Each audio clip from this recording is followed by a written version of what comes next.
Hello बच्चों, good morning and welcome to SR classes. तो बच्चों, आज हम लोग रामबाण सीरीज का 12वां पार्ट देखने वाले हैं, जिसमें हम लोग दीर्घोत्तरीय प्रश्न देखते हैं ना बच्चों। तो इस पार्ट में विद्युत धारा के चुंबकीय प्रभाव से बहुत ही इम्पोर्टेंट प्रश्न उठाया हूँ मैं। ठीक है, बहुत ज़्यादा इंपॉर्टेंट। मान के चलो कि 5 नंबर आज ये वीडियो आपको दिला के जाने वाली है।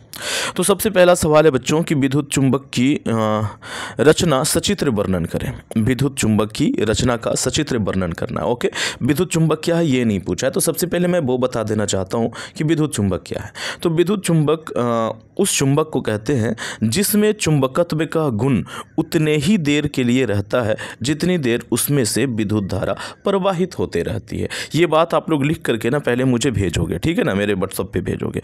क्या मैंने बोला बच्चों कि विद्युत चुंबक वह चुंबक है जिसमें चुंबकत्व का गुण उतने ही देर के लिए रहता है जितनी देर के लिए उसमें से विद्युत धारा प्रवाहित होती है।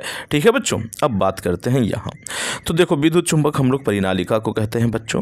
तो जब तक परिनालिका में विद्युत धारा प्रवाहित होती रहती है तब तक वह चुंबक जैसा व्यवहार करता है। ठीक है, जैसे ही धारा प्रवाह बंद कर दिया जाता है तो वह चुंबकत्व का गुण खो देता है। इस प्रकार के चुंबक को विद्युत चुंबक कहते हैं। इसकी विशेषता क्या है बच्चों? यदि तार के फेरों की संख्या अधिक होगी तो उसका चुंबकत्व अधिक होगा। धारा का मान जितना अधिक होगा चुंबकीय क्षेत्र उतना ही प्रबल होगा। ये दोनों ऑब्जेक्टिव के प्रश्नों में बहुत काम देते हैं और आपको ये डायग्राम बनाने आना चाहिए बच्चों। ठीक है, अच्छा जी। अब अगला सवाल जो कि बहुत ज़्यादा इंपॉर्टेंट है कि प्रत्यावर्ती धारा और दिष्ट धारा में अंतर बताएं। ठीक है, तो इस तरफ हमने प्रत्यावर्ती धारा लिखा है और इस तरफ हमने दिष्ट धारा लिखा है। तो धारा का मान तथा दिशा समय के साथ बदलता रहता है, ये प्रत्यावर्ती धारा का गुण है। और इसका केवल परिमाण बदलता है, दिशा नहीं बदलता है। कई बार तो परिमाण भी क्या रहता है, फिक्स रहता है। ओके बच्चों, इसे आसानी से उत्पन्न किया जा सकता है, इसे उत्पन्न करने में थोड़ी कठिनाई होती है। ओके बच्चे, चलिए अगला क्या हो जाएगा अंतर। इसे सुगमता पूर्वक डीसी में बदला जा सकता है। एसी को मतलब प्रत्यावर्ती धारा को दिष्ट धारा में बदला जा सकता है। इसे एसी में बदलने में काफ़ी कठिनाई होती है। ठीक, वही बात करें एसी का तो यह अत्यंत घातक होता है और यह कम घातक होता है। ठीक है बच्चों, अच्छा ये वाली चीज़ है, यह चालक के ऊपरी सतह पर प्रवाहित होता है। मान लो ये चालक तार है बच्चों, तो चालक तार के ये कहाँ होता है प्रवाहित, तो ऊपर वाले सतह पर होता है। ऊपर ऐसे, ये क्या हो गया, ये ऊपर प्रवाहित होता है। ठीक है बच्चों, ऐसे ऊपर प्रवाहित होता है। ठीक, और यही बात करें कि यह चालक के भीतरी भाग में प्रवाहित होता है। ठीक है बच्चों, ये मान लो कि कोई चालक है तो इसके अंदर प्रवाहित होगा डीसी।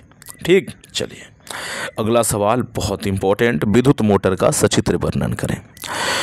तो यह एक ऐसी युक्ति है जिससे विद्युत ऊर्जा को यांत्रिक ऊर्जा में बदला जाता है। विद्युत मोटर क्या है बच्चों? सबसे पहले हमने वो लिख दिया कि यह एक ऐसी युक्ति है जो क्या करती है बच्चों, विद्युत ऊर्जा को यांत्रिक ऊर्जा में बदलती है। सिद्धांत क्या होता है इसका?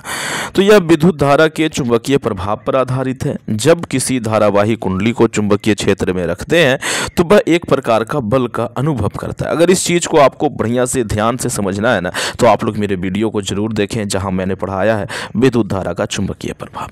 ठीक है, अब यहाँ पर मैं अपने ये के साथ तो नहीं ना बोल सकता, मतलब मेरे फोटो के साथ, फोटो होना चाहिए, मतलब मैं दिखना चाहिए, मतलब मैं दिखूंगा सामने से तभी तो मतलब समझा पाऊंगा बढ़िया से, है ना। बस यहाँ पे लिखा हुआ है, लिखने का तरीका यहाँ पे बताया जा रहा है। तो यह विद्युत धारा के चुंबकीय प्रभाव पर आधारित है और जब किसी धारावाही कुंडली को चुंबकीय क्षेत्र में रखते हैं तब वह एक प्रकार का बल का अनुभव करता है। ठीक ना, और उसी बल के कारण वो क्या होने लगता है बच्चों, घूमने लगता है। ठीक है, बनावट एक शक्तिशाली चुंबक के बीच, देखो ये डायग्राम आपने बनाने आना चाहिए बच्चों। ओके, ये क्या है, ये चुंबक के नॉर्थ, ये मैंने क्या कर दिया, थोड़ा सा रुक जाइए आप लोग। हाँ ये सही है। अमा यार तुम भी आज परेशान ही करोगे। हाँ, ये क्या है बच्चों, तो ये चुंबक का नॉर्थ है, ये चुंबक का साउथ है। ठीक, यहाँ पे बैटरी लगाई गई है, ये हैं बच्चों अर्धबलय हैं। ठीक है, जिस पे कार्बन के ब्रश लगे हुए हैं। बस इतना छोटा सा बनावट है। तांबे की तार की बनी एक कुंडली ABCD को रखा। ABCD को इस प्रकार रखा कि उसकी भुजा AB और CD चुंबकीय क्षेत्र के लंबवत हो। ठीक, ये वाली बात लिख देना है। कुंडली के दो सिरे दो सिरे विभक्त वलय दो अर्धाकार अर्धगोला से जुड़ा हुआ। कुंडली के जो दो सिरे हैं वो विभक्त वलय के दो अर्धाकार मतलब या अर्धगोलाकार से, या तो ये कहें कि अर्धगोला से जुड़े हुए हैं। ठीक है बच्चे, इस अर्धगोला से दो कार्बन का ब्रश जुड़ा रहता है जो आगे चलकर विद्युत परिपथ बनाती है। बस कार्य विधि क्या है, तो जब कुंडली ABCD में विद्युत धारा प्रवाहित की जाती है तब AB पर फ्लेमिंग के वामहस्त नियम लगाकर बल की दिशा ज्ञात करते हैं, तो वह बल की दिशा नीचे की ओर होती है तथा CD पर ऊपर की ओर होती है। बलों का यह युग्म कुंडली को गोल गोल घुमाने लगता है। बस इतना आपने लिख देना है, 5 नंबर आपके हो जाएंगे। ठीक है बच्चों, बहुत इंपॉर्टेंट है ये प्रश्न, बहुत इंपॉर्टेंट, और बहुत सारे बच्चों को लिखना ही नहीं आता है। तो आप लोग ना आज इसे लिखोगे अपनी कॉपी में, ठीक है, अपनी कॉपी में लिखोगे और लिख करके मेरे पास भेजोगे। अच्छा, अगला है बच्चों कि विद्युत जनित्र का सचित्र वर्णन करें। तो विद्युत जनित्र उस युक्ति को कहते हैं जो यांत्रिक ऊर्जा को विद्युत ऊर्जा में परिवर्तित कर देता है। ठीक, अब विद्युत जनित्र का भी जो डायग्राम है बिल्कुल डिट्टो है बच्चों। ये यहाँ पर हमने चुंबक लिया और यहाँ पर एक कुंडली ले लिया, कुंडली से इस बार पूर्ण वलय जोड़ दिया, ये पूरा वलय है बच्चों। ठीक है, और ऊपर इस तरीके से यहाँ पर गैल्वेनोमीटर लगा दिया है। सही है क्या? गुड। अब देखो बनावट, तो एक शक्तिशाली चुंबक लेते हैं और चुंबक के बीच तांबे की तार की बनी एक कुंडली रखते हैं जिसे आर्मेचर कहा जाता है। उस कुंडली के दोनों सिरों से दो पूर्ण वलय PQ को जोड़ते हैं तथा उस वलय की सहायता से कार्बन के दो ब्रश जोड़कर बाहर की ओर एक परिपथ बनाया जाता है। कार्य विधि क्या है बच्चों, जब हम कुंडली ABCD को घुमाते हैं, इस बार हम उसको खुद से घुमाते हैं, है ना, तब विद्युत चुंबकीय प्रेरण के माध्यम से कुंडली में विद्युत धारा उत्पन्न होती है। वह विद्युत धारा वलय PQ के माध्यम से विद्युत परिपथ में पहुंचता है। इस प्रकार हमें प्रत्यावर्ती विद्युत धारा प्राप्त होती है। ठीक, ये बिल्कुल बेहतरीन डेफिनेशन है, आप इस तरीके से लिख सकते हो बनावट के साथ। ऐसे ही लिखना है ना, ऐसे ही लिखना है बच्चों। सबसे पहले आपने क्या करना है, उसका डेफिनेशन लिखना है, फिर बनावट लिखनी है, फिर आपको बनावट के बारे में शब्दों में लिखना है, ठीक है, और फिर कार्य विधि लिख देना है, बस। अगला सवाल है अस्थायी चुंबक और विद्युत चुंबक में अंतर बताएं। मोस्ट इंपॉर्टेंट सवाल। तो अस्थायी चुंबक यह हमेशा के लिए चुंबक है और विद्युत चुंबक जब तक विद्युत धारा प्रवाहित होती है तब तक यह चुंबक है। अस्थायी चुंबक यह निश्चित इसका ध्रुव निश्चित रहता है और इसका ध्रुव बदलते रहता है। धारा का दिशा बदलोगे ध्रुव बदल जाएगा। ठीक है, चुंबकीय शक्ति ज्यों की त्यों बनी रहती है अस्थायी चुंबक में, और यहाँ बच्चों चुंबकीय शक्ति बदलती रहती है या बदला जा सकता है। ठीक, तो इस प्रकार से SR सर भी आ गए हैं आपके सामने, कह रहे हैं कि आज का क्लास ख़त्म हो गया है। तो कैसा लगा आपको ये वीडियो, और कमेंट करके मुझे ज़रूर बताएं। अच्छा लगा है तो इसे एक लाइक करें, अपने दोस्तों में शेयर करें, और चैनल पे पहली बार हैं बच्चों तो चैनल को सब्सक्राइब करके घंटी का बटन जरूर दबा लें बच्चों।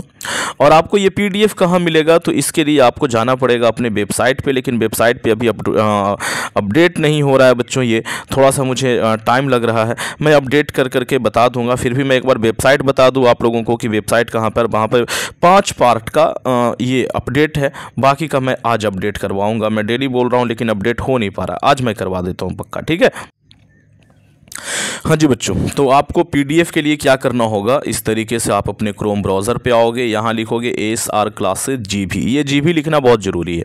सर्च करोगे आप यहाँ पहुँचोगे। ठीक, सबसे ऊपर में आपको एक वेबसाइट दिख रहा होगा ASR क्लासेस के नाम से, आपने ना उसी पे क्लिक कर देना है। जब आप क्लिक करोगे इस तरीके से अपने वेबसाइट पर पहुँच जाओगे। नीचे आओगे बच्चों, बहुत सारे सेक्शंस बने हुए हैं, नीचे आओगे तो यहाँ पर दिखेगा आपको न्यू अपडेट। क्या दिखेगा? न्यू अपडेट दिखेगा। ओके, तो ये जो है ना, ये सारे के सारे रामबाण सीरीज के ही ये है, लेकिन अभी बाकी अपडेट नहीं हुआ है। जो अपडेट करते हैं ना वो चले गए हैं बाहर, थोड़ा सा उनका एग्ज़ाम था इसी वजह से। ठीक है, और वो उन्होंने मुझे मतलब यही कह रखा है कि आज आ रहा हूँ सर, आज आ रहा हूँ, अभी तक आए नहीं है। ठीक है, हाँ, मतलब टिकट नहीं मिल पा रही है इसी वजह से। तो बच्चों यहीं पर आपको मिलेगा, आप इसको क्लिक करोगे तो इस तरीके से आप यहाँ पहुँच जाओगे। यहाँ आओ, देखो ये रहा आपका PDF। आप यहाँ से देख करके इसे लिख सकते हैं, आप इसका स्क्रीनशॉट ले सकते हैं, आप इसे डाउनलोड कर सकते हैं, जो भी करना चाहें कर सकते हैं। ठीक है बच्चों, मैं तो कहूँगा कि यहीं पे रहने दो, यहीं से आके पढ़ लिया करना, क्या दिक्कत है ना। आप कहाँ रखोगे फ़ोन में, भुला जाएगा, इधर उधर हो जाएगा, लेकिन ये तो यहाँ पे हमेशा के लिए है ना। आप यहाँ पे आकर के क्या कर सकते हो जी, देख सकते हो इसे, है ना जी। चलिए तो थैंक्स फॉर वॉचिंग, बने रहे SR क्लास के साथ। और अगर कोई सुझाव है या तो कुछ पूछना है, कमेंट बॉक्स आपका इंतज़ार कर रहा है, जाइए अब कमेंट बॉक्स में लिखिए कि हाँ सर मुझे ये चाहिए, या तो ये क्या होता है, इस तरीके से जो भी पूछना है पूछ सकते हो। Thanks for watching.